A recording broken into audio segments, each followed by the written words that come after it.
மலைக்கோயில் வாசலில் கார்த்திகை தீபம் நின்னுதே.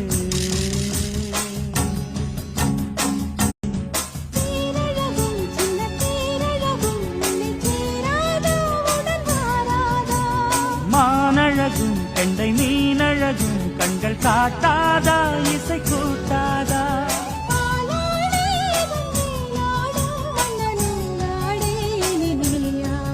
மலைக்கோயில் வாசலில் கார்த்திகை தீபம் நின்னுதே.